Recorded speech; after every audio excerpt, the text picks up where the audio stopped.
Alright, this one's coming at you from the Jezzo freaking car park. It's in the dark too, so you may not get all the value out of it. I actually had to take this twice because it was dark and I needed to focus on driving. Well, that's beside the point. Today's video is pretty much the topic of the last couple of days. As of the other day, I got fired from my casual job as a result of me putting in too much effort to video, cancelling shifts, etc. And it's more of a move that I will admit though I was being lazy. That's maybe taking full accountability of that. I was being lazy at work, but like when you're a lifeguard, who isn't? Getting back to the point, I had leaned into video and knew that this was the move I needed to take. I needed to put my back up against the wall deliberately in order to force myself to get the work done. And today I feel like I've been the most productive in terms of outreach. I aimed to target 100 people and boy did I not know how fucking hard that was going to be. I finished the day with 78 Instagram accounts reached through direct message. From about 10 till 5, give or take an hour break. And I kind of stay away from outside of business hours because otherwise it just gets a bit, you obviously message might get left unread. And I stopped at 78 because I had a message from a guy.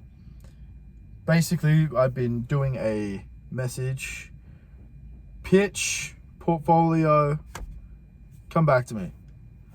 And takes me back to my sales days when I was like, damn, you gotta build rapport and stuff, and that's exactly my problem again. How am I gonna deal with this? Well, I'm gonna split test tomorrow, doing the half rapport, half direct message, see what kind of results I get.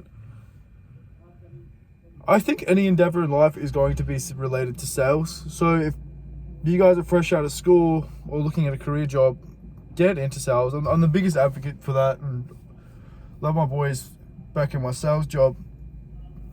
They all fucking peak performers. They're still doing pretty good right now, but that industry wasn't for me.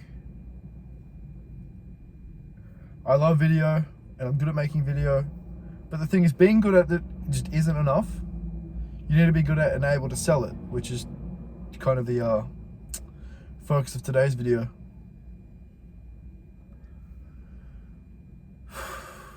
So, in summary, really, I've got my back against the wall. I've got a bit of a financial buffer, thanks to good parents and working a lot. But in reality, my rent is still $300 a week, $200 on food. So I'm net negative $500 a week. And I don't even know how to pay myself in my business. I'm not really worried about that, but I'm just worried about getting clients. So to move forward is going to be interesting. I don't really doubt myself, and I feel like if I just keep on this path, because in retrospect, you look at what you're doing and you're like, holy fuck, okay. If I'm thinking how I would think in 2 years and I keep doing this every day, then it's impossible that I don't do it. And that's a pretty good retrospect to have. So I hope that some of you take that lesson. I might have actually had gone too deep, too early with this. And it'll be interesting to see how it unfolds. Look, I'll keep you all updated, and yeah, I appreciate any support in the video. But yeah, I wouldn't have it any other way. Chase your dreams, because what's the alternative? I might have left too early, but understand that if you stop chasing your dreams, you're gonna end up living 60 to 80% of your fucking life, the one life you have, doing someone else's job that you don't even like. I'm not having this fucking corporate glaze with like, holy shit. Guys, look, LinkedIn, fucking glaze, holy shit. My employee is so good, he gave me free Tim Tams. For 8 hours of slavery. Look, I hate the work, but at least there's Tim Tams. No one gives a fuck about your time. So if you're not creating autonomy, you're not getting this fucking career, this lifestyle that you're after, there's not too much fucking point of living, really. So that's where I'm gonna fucking keep going. Because if you're not fucking firing every day to try and get what you want out of life, the fuck are you living for? Peace. Love you guys.